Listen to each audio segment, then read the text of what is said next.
Students, पिछले वाले lecture में हमने संधारित्रों के समांतर क्रम संयोजन के संदर्भ में कुछ इंपॉर्टेंट फैक्ट और उदाहरण जो है हमने किए थे। आज हम एक और इंपॉर्टेंट आर्टिकल करने जा रहे हैं। इस आर्टिकल का नाम है संधारित्र में संग्रहित ऊर्जा। संधारित्र में संग्रहित ऊर्जा, संधारित्र में संग्रहित ऊर्जा। ऊर्जा, energy stored in a capacitor. तो क्या है इस आर्टिकल में, देखिए यहां आपके पास में ये एक संधारित्र है और इसको हमने जो है वो बैटरी से कनेक्ट किया। ठीक, आए यहां से है ये पॉजिटिव टर्मिनल और ये नेगेटिव टर्मिनल है। बैटरी द्वारा इसको आवेश दिया जाएगा। ये आवेश दिया गया तो फिर आवेश देने में बैटरी को काम करना पड़ेगा तो वो जो कार्य है वो कार्य जो है ऊर्जा के रूप में स्टोर होगा।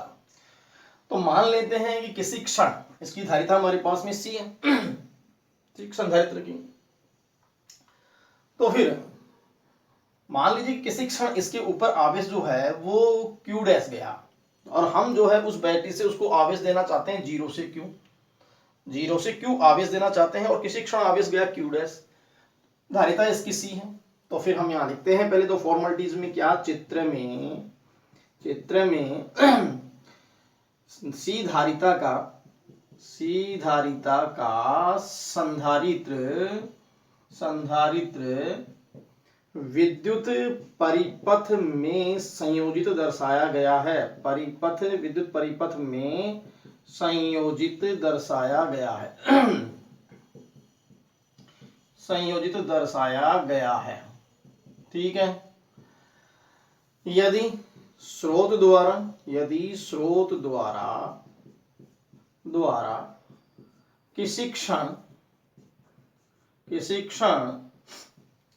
संधारित्र को आवेश Q डैश प्रदान किया जाए,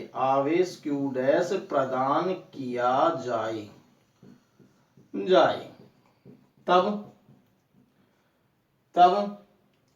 प्लेटों के मध्य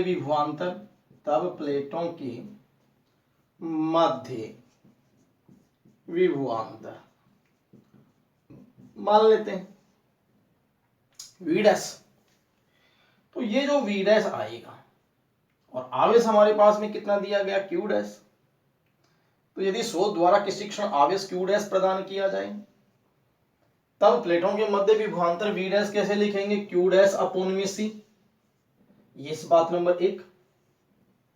ठीक है, क्योंकि जैसे ही हम जो है किसी संधारित्र को विद्युत परिपथ में रखकर और विद्युत परिपथ में संयोजित करते हैं और उसको आवेशित करते हैं तो उस केस में उसकी प्लेटों पर विभवांतर पैदा होता है और उस विभवांतर को हम इस तरीके से लिख सकते हैं। लेकिन अब ये एक बात है, हमें केवल जो है आवेश क्यू डैश ही नहीं देना, हमें तो उसको आवेश जो है वो जीरो से क्यू देना है। ठीक है, तो फिर उस स्थिति में हमें कितना काम करना पड़ेगा। लेकिन अब इतना विभव आ चुका, इस विभव के ऊपर एक अतिरिक्त आवेश जो है वो हमने जो है उसको dq दिया। तो अतिरिक्त आवेश जो dq दिया तो हमें कितना काम करना पड़ा वो देखिए। अब क्या लिखेंगे, देखिए, अतः विभव V डैश पर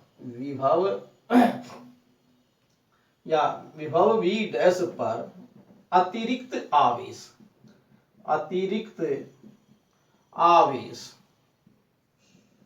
dq दिया जाए। किस विभव पर, इस विभव पर V डैश पर अतिरिक्त आवेश dq दिया जाए, तब किया गया अल्पकारी। ठीक है, वो dw होगा और हमें मालूम है कि कार्य बराबर होता है आवेश गुणा में विभव या विभवांतर। तो आवेश कितना दिया गया dq और विभवांतर कितना था V डैश, dq इंटू में V डैश। ये बात नंबर कितनी हो गई, 2। तो इतने विभव के ऊपर अतिरिक्त आवेश dq दिया जाए तो किया गया अल्प कार्य dw इतना हो जाएगा। हमें पता है कि कार्य जो किया जाएगा वही तो विद्युत ऊर्जा के रूप में संचित होगा।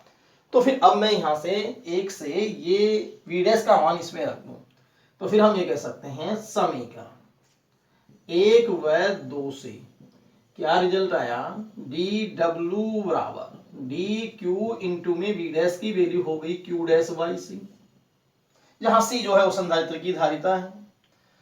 अब ये बात नंबर आ गई हमारे पास में 3। लेकिन हम चाहेंगे कि स्रोत द्वारा 0 से Q आवेश देने में कुल कितना काम हो, तो उस कुल कार्य को अर्थात उस कुल ऊर्जा को ज्ञात करने के लिए हमें समीकरण 3 का क्या करना पड़ेगा, समाकलन करना पड़ेगा। तो फिर हम कैसे लिखें, आता है स्रोत द्वारा आवेश शून्य से आवेश Q प्रदान करने में किया गया कुल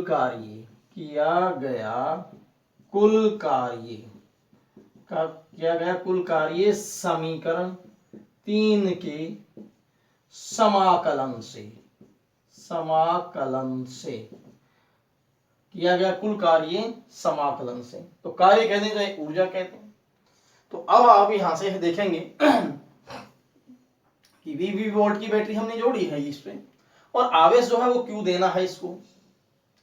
लेकिन एक इंटरमीडिएट स्पेस थी, एक बार मैं फिर से यहां आपको बता देता हूं कि यहां जैसे ही आप इस संधारित्र को इस स्रोत से जोड़ेंगे, जोड़ते ही ये आवेशित होना शुरू होगा और किसी क्षण उस पर आवेश क्यू डैश चला जाए तो फिर उस केस में उसके प्लेटों के बीच में विभवांतर वी डैश आ जाएगा, और इस वी डैश विभवांतर पर एक अतिरिक्त आवेश dq और दे दिया जाए तो फिर उस dq आवेश देने में कितना काम करना पड़ेगा, तो कार्य बराबर आवेश गुणा विभवांतर से ये बात आ जाएगी। यहां से हम वी डैश की वैल्यू को उठा करके यहाँ पुट कर देंगे, तो ये हमारे पास में वो अल्प कार्य हो गया। लेकिन एक बात देखिएगा, स्रोत द्वारा यदि आवेश शून्य से कहां तक दिया जाए, आवेश क्यू प्रदान किया जाए, तो फिर उस स्थिति में कुल कार्य कितना करना पड़ेगा, अर्थात वो कितनी ऊर्जा उसके अंदर संचित होगी, ये हम समीकरण 3 से के समाकलन से ज्ञात कर सकते हैं। तो आप यहां तक उतार लोगे, मैं यहां पर मिटाता हूं और जस्ट उसके बाद में आगे लिखता हूं। तो देखिए नेक्स्ट बात हमारे पास में क्या आती है। तो समीकरण किसके समाकलन से, समीकरण 3 के समाकलन से। तो समाकलन करेंगे तो फिर हम ये कहेंगे संचित ऊर्जा है, कार्य और संचित ऊर्जा, तो W जो है वो ऊर्जा के बराबर है, U बराबर इंटीग्रेशन फ्रॉम कहां से 0 से Q तक, और स्टेप क्या रहेगी Q dash by C upon into में dq। ठीक है, लेकिन C जो है वो धारिता है जो कांस्टेंट है, तो W बराबर U बराबर 1/c, और इंटीग्रेशन रहेगा Q डैश dq कहां से कहां तक, 0 से और Q तक। ठीक है, अब ऐसी स्थिति के अंदर हम जब समाकलन करेंगे तो क्या आएगा, W बराबर U बराबर 1/c Q dash square divide by 2, क्योंकि फार्मूला x की पावर n।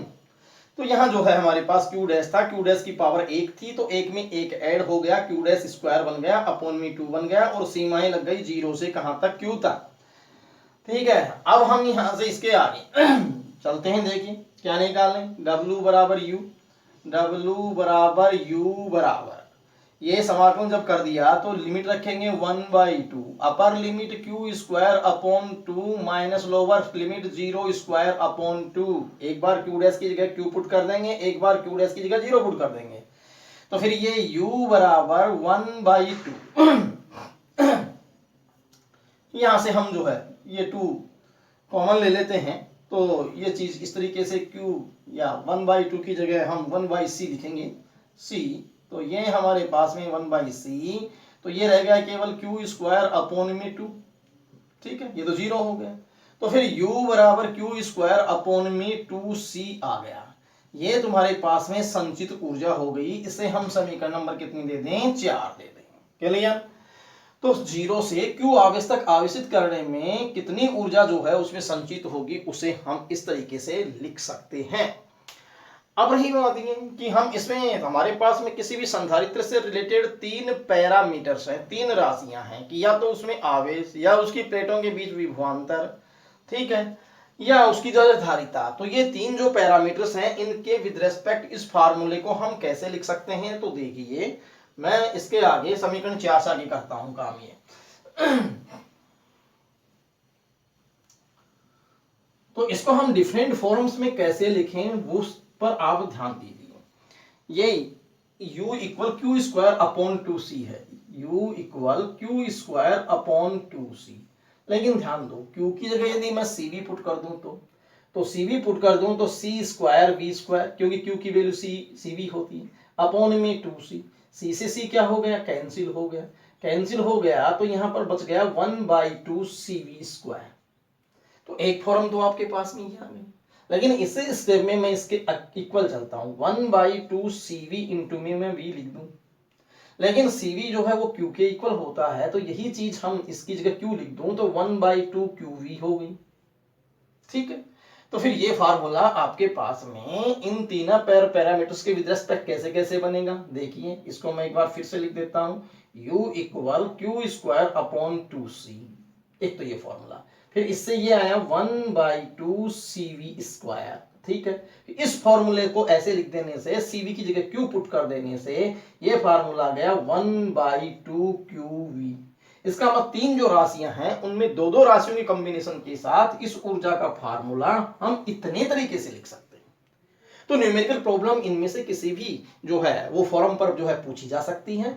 लेकिन हम कैसे जनरेट करेंगे, ये हमने फॉर्मूला बनाया था। देखिए क्यू की जगह हमने सीवी पुट किया, क्या पुट किया, चूंकि क्यू बराबर सीवी, क्यू बराबर क्या है सीवी। अब यदि हम क्यू की वैल्यू पुट कर दें तो फिर क्यू की वैल्यू पुट करके हम यहां से जो है सी स्क्वायर वी स्क्वायर तो 1/2 सीवी स्क्वायर को हम ऐसे लिख सकते हैं, सीवी की जगह क्यू पुट कर दें तो ये 3 फॉर्म हमारे पास में ऊर्जा की आ गई। तो अब आप जो है इन्हें नोट कर सकते हैं। और नेक्स्ट जो है हम आर्टिकल पे आते हैं, वो देखिए क्या है। नेक्स्ट आर्टिकल है संधारित्र में ऊर्जा घनत्व, संधारित्र में ऊर्जा घनत्व के लिए व्यंजक। तो कैसे हम इस आर्टिकल को करेंगे देखिएगा।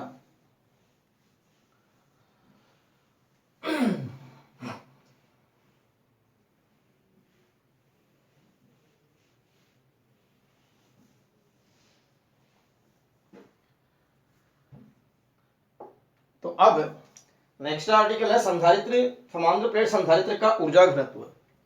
समांतर प्लेट संधारित्र का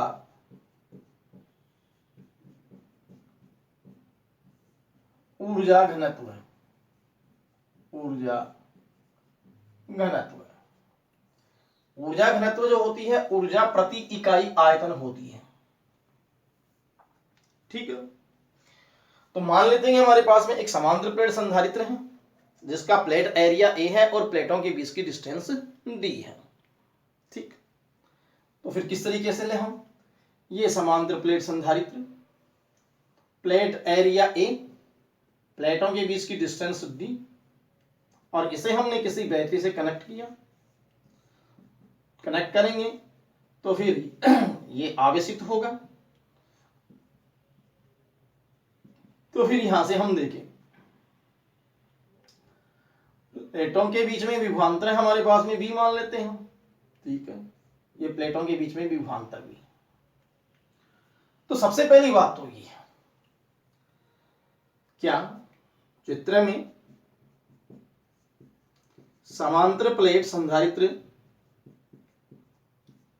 संधारित्र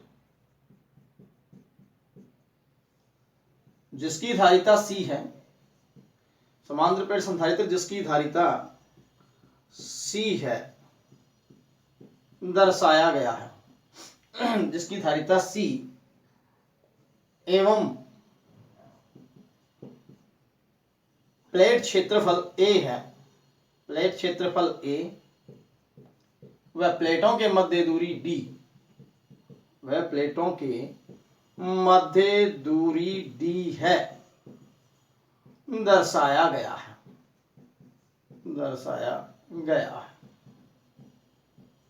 ठीक है, तो फिर इससे हम क्या कहना चाहते हैं, धारिता अतः संधारित्र की धारिता, अतः संधारित्र की धारिता, संधारित्र की धारिता हमने पढ़ी है, क्या पढ़ी थी, C बराबर epsilon not A by D. ये समीकरण नंबर ए कि प्लेट क्षेत्रफल A हो, प्लेटों के बीच की दूरी D हो, तो इस डेरिवेशन को हमने शुरुआती दौर में ही किया था, C बराबर एप्सिलॉन नॉट A अपॉन में D। तो यहां एप्सिलॉन नॉट जो है वो निर्वात की विद्युतशीलता है।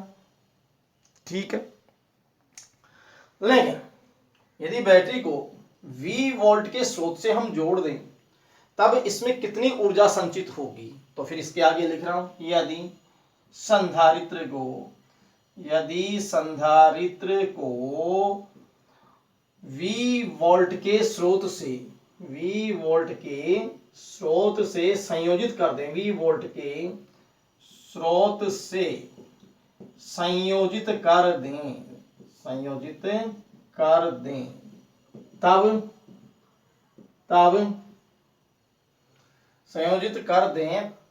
संचित ऊर्जा अभी हमने डेरिवेशन किया था, वो फार्मूला U बराबर 1/2 CV स्क्वायर था। ये समीकरण नंबर 2 देखिए किया था हमने, संचित ऊर्जा का 1/2 CV स्क्वायर। और धारिता समांतर प्लेट संधारित्र की कितनी हो गई, संधारित्र की धारिता हो गई एप्सिलॉन नॉट A अपॉन में डी। तो अब हम इन दोनों को कनेक्टिविटी में ला दें, तो 1 व 2 से क्या रिजल्ट निकला, U बराबर 1/2 एप्सिलॉन नॉट A अपॉन में डी। ठीक है, और इनटू में V स्क्वायर, ये बात हमारे पास में हो गई समीकरण नंबर 3। ठीक है, लेकिन हमने पढ़ा है क्या कि इन प्लेटों के बीच में विभवांतर V है और प्लेटों के बीच में विद्युत क्षेत्र E हो, तो फिर विभवांतर को और E को हम कैसे संबंधित कर सकते हैं, लेकिन V बराबर ED, वेद वाला फार्मूला, लेकिन V बराबर ED और E यहां पर क्या है आपके पास में, विद्युत क्षेत्र की तीव्रता, प्लेटों के मध्य विद्युत क्षेत्र की तीव्रता। ठीक है, तो फिर ये बात हम 3 और 4 से ले लें, 3 व 4 को कनेक्टिविटी में ले आए, तो U बराबर 1/2 epsilon not A by D into E square और D स्क्वायर। अब क्या करेंगे, D से D तुम्हारा कैंसिल हो गए, तो फिर U बराबर रह गया 1/2 epsilon nought E square A into में D। ठीक है, तो फिर यहां हमारे पास में AD जो है वो आयतन है, क्षेत्रफल गुणा दूरी। ठीक है, तो मैं यहां लिख देता हूं आयतन बराबर A इंटू डी, ये हमारे पास में आयतन है। लेकिन ये ऊर्जा है, यदि मैं इस ऊर्जा में इस आयतन का भाग दे दूं तो 1/2 एप्सिलॉन नॉट स्क्वायर आएगा, लेकिन इसको हम ऊर्जा घनत्व कहेंगे। तो अब आप यहां तक पहुंच गए होंगे, मैं यहां इधर मिटा रहा हूं, ये आपने लिखा होगा। एक बार मैं फिर से आपको बता देता हूं कि ये समांतर प्लेट संधारित्र है, उसकी धारिता को ऐसे लिखा जा सकता है, यदि हम इसे बैटरी से जोड़ दें V वोल्ट की बैटरी से, तो इसमें ऊर्जा संचित कितनी होगी उसको हम ऐसे लिख सकते हैं। इस फार्मूले C की वैल्यू यहां हम पुट कर दे तो यहां पर पहुंच जाएंगे, लेकिन V प्लेटों के बीच विभवांतर है, विभवांतर को विद्युत क्षेत्र की तीव्रता के साथ कनेक्ट करके लिखें तो ऐसे लिख सकते हैं। और ये फार्मूला जब हम यहां लिख देंगे तो हम इस स्थिति में पहुंच जाएंगे और एडी आपके पास में आयतन बन जाएगा। और यदि आयतन का भाग किस में दे दिया जाए, ऊर्जा में दे दिया जाए, तो ऊर्जा घनत्व बन जाएगा। तो फिर अब मैं यहां लिख सकता हूं U, अतः ऊर्जा घनत्व U बराबर U अपॉन एडी, अतः ऊर्जा घनत्व U बार,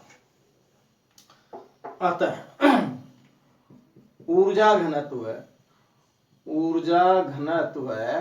U बार बराबर ऊर्जा बटे में आयतन, this is equal to U बटे में एडी को आपने शिफ्ट कर दिया, this is equal to 1/2 epsilon nought E square. तो फिर U बार का जो फार्मूला आया वो एक्चुअल में 1/2 एप्सिलॉन नॉट E स्क्वायर लिख सकते हैं। और ये हमारे पास में समीकरण नंबर आ गई 5। तो हमने समांतर प्लेट संधारित्र में संग्रहित ऊर्जा के लिए जो है ये व्यंजक उत्पन्न कर दिया है। तो फिर हम यहाँ ये भी कह सकते हैं कि यहाँ जो विद्युत ऊर्जा होती है वो विद्युत क्षेत्र के रूप में स्थित होती है। किसके रूप में? विद्युत क्षेत्र, क्योंकि देखिए यहाँ पर E आया हुआ है, अतः संचित ऊर्जा किस रूप में है? विद्युत क्षेत्र में उपस्थित है। अतः संचित ऊर्जा विद्युत क्षेत्र में स्थित है। संचित ऊर्जा विद्युत क्षेत्र में संचित है। विद्युत ऊर्जा किसमें? विद्युत क्षेत्र में संचित है। इस प्रकार से आपका जो है ये ऊर्जा घनत्व का आर्टिकल भी हो जाता है। अब हम नेक्स्ट आर्टिकल पर आएंगे। तो यहाँ आप देखोगे कि जैसे मान लीजिए कि एक और इंपॉर्टेंट बात है, जिसे ध्यान रखोगे, मैंने आपको फार्मूला बताया था ऊर्जा का 1/2 CV², 1/2 QV।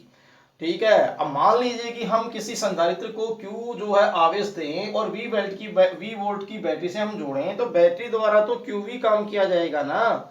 क्यों? क्योंकि हमारे पास कार्य बराबर होता है आवेश गुणा में विभवांतर। एक बार मैं फिर से रिपीट करता हूं, ध्यान देना कि यदि किसी बैटरी द्वारा Q आवेश दिया जाए और V विभवांतर जो है उसके द्वारा अप्लाइड किया जाए, तब उस स्रोत द्वारा किया गया कार्य QV होता है। लेकिन स्रोत द्वारा किया गया कार्य, लेकिन उसमें जो संचित ऊर्जा होती है वो तो QV/2 ही होती है। इसका मतलब आधी ऊर्जा जो है वो वैसे ही व्ययित हो जाती है।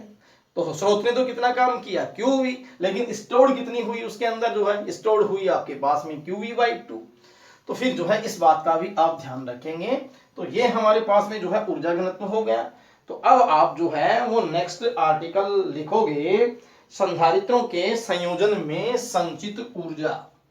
संधारित्रों के संयोजन में संचित ऊर्जा।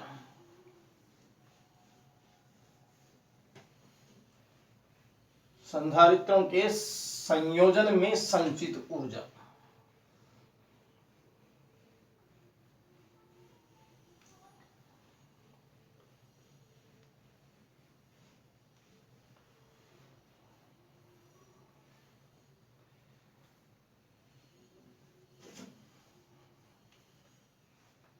नेक्स्ट आर्टिकल है संधारित्रों के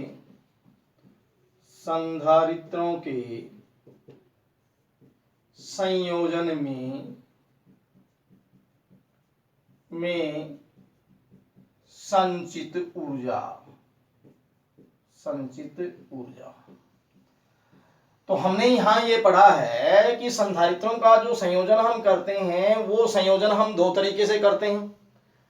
वो एक होता है हमारे पास में श्रेणी क्रम संयोजन और एक होता है हमारे पास में क्या? समांतर क्रम संयोजन। तो सबसे पहले हम श्रेणी क्रम संयोजन में संचित ऊर्जा ले लें।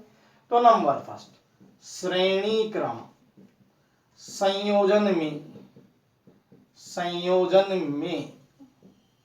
संचित ऊर्जा। ठीक है।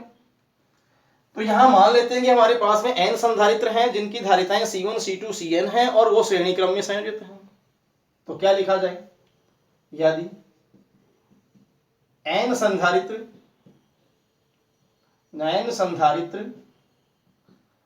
जिनकी धारिताएं C1, C2 Cn हैं, परस्पर श्रेणी क्रम में संयोजित हों,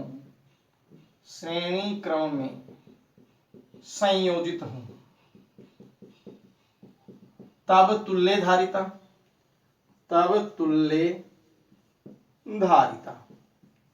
के लिए, और ये क्या फॉर्मूला था? याद है क्या? 1/CS equal 1/C1 plus 1/C2 plus -- 1/Cn। ये बात नंबर 1 आ गई। लेकिन एक बात है, समान श्रेणी क्रम संयोजन में सभी आवेशों का जो है सभी संधारित्रों में आवेशों का परिमाण सेम होता है। तो फिर मैं ये बात लिख रहा हूं, लेकिन श्रेणी क्रम संयोजन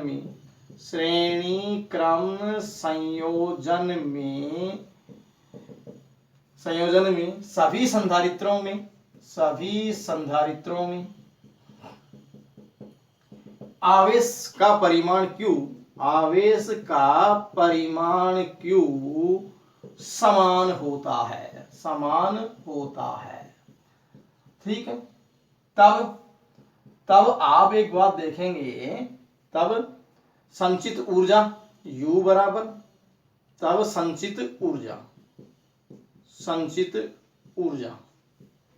ठीक।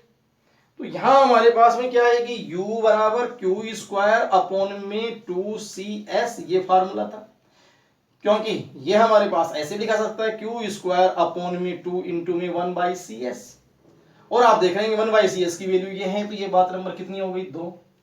तो फिर 1 व 2 से यदि हम रिजल्ट निकालें तो फिर U बराबर क्यू स्क्वायर अपॉन में 2 इंटू में 1 अपॉन में क्या लिखा जाए, C1 प्लस 1 अपॉन में C2 plus dash dash 1 upon में Cn।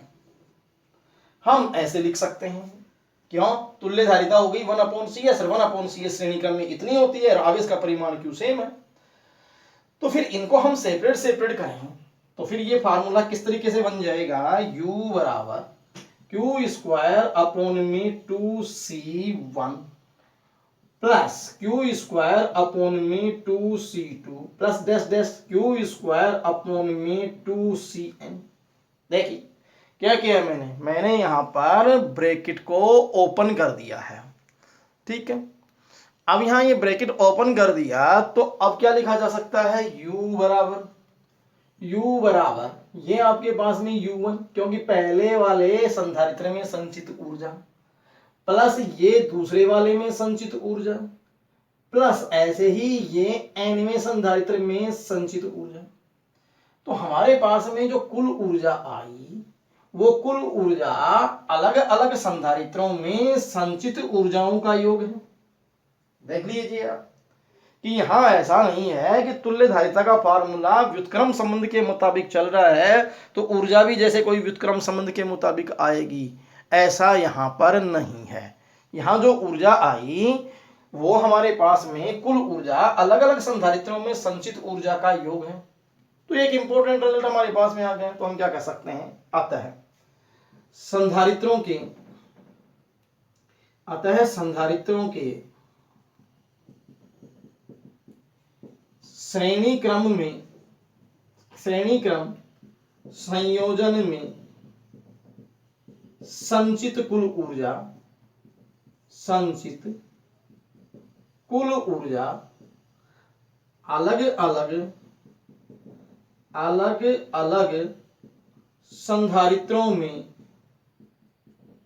अलग अलग संधारित्रों में संचित ऊर्जाओं का योग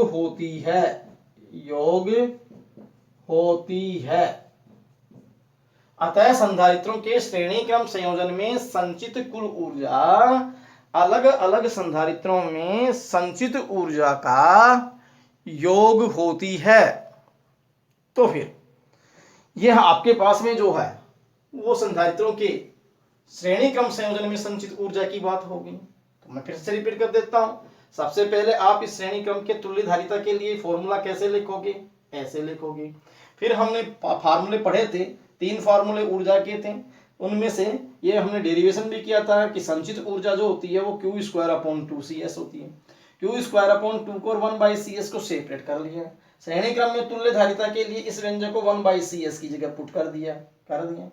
पुट करने के बाद में यहां से हमने इसको ब्रैकेट को ओपन कर लिया, और ब्रैकेट को ओपन कर लिया। फिर हमने ये यहां देखा कि ये जो स्टेप्स आ रही हैं ये ऊर्जा की ही स्टेप्स हैं, ये संचित ऊर्जाएं हैं, ये अलग अलग संधारित्रों में जो है वो संचित ऊर्जाएं हैं। तो फिर इस तरीके से हमें ये मालूम हो गया कि हम इन ऊर्जाओं को जोड़ दें, अलग अलग संधारित्रों में संग्रहित ऊर्जाओं को जोड़ दें तो उस संयोजन की ये कुल ऊर्जा जो है वो प्राप्त हो जाती है। तो इस तरीके से जो है आपके आर्टिकल कौन कौन से हुए, एक तो संधारित्र में संग्रहित ऊर्जा के लिए हुआ, एक ऊर्जा घनत्व के लिए हुआ, 2 चीजें, और एक आर्टिकल आपके पास में संधारित्रों के संयोजन में कितनी ऊर्जा संग्रहित होती है उसके लिए हुआ। तो इसमें जो है वो दो तरीके की हमें ऊर्जा निकालनी है, एक श्रेणी क्रम के लिए और एक किसके लिए, एक हमारे पास में समांतर क्रम के लिए। तो अगले वाला जो हेडिंग हम सेकंड डालेंगे वो यही डालेंगे, क्या, समांतर क्रम संयोजन में संग्रहित ऊर्जा। तो फिर उसमें जो है हमारे पास में श्रेणी क्रम की बजाय समांतर क्रम आ जाएगा।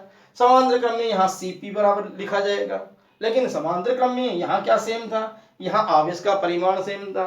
समांतर क्रम में सेम क्या है, प्लेटों के मध्य विभवांतर सेम है। तो फिर इस तरीके से हम इस अगले वाले आर्टिकल को नेक्स्ट लेक्चर में करेंगे। Thank you.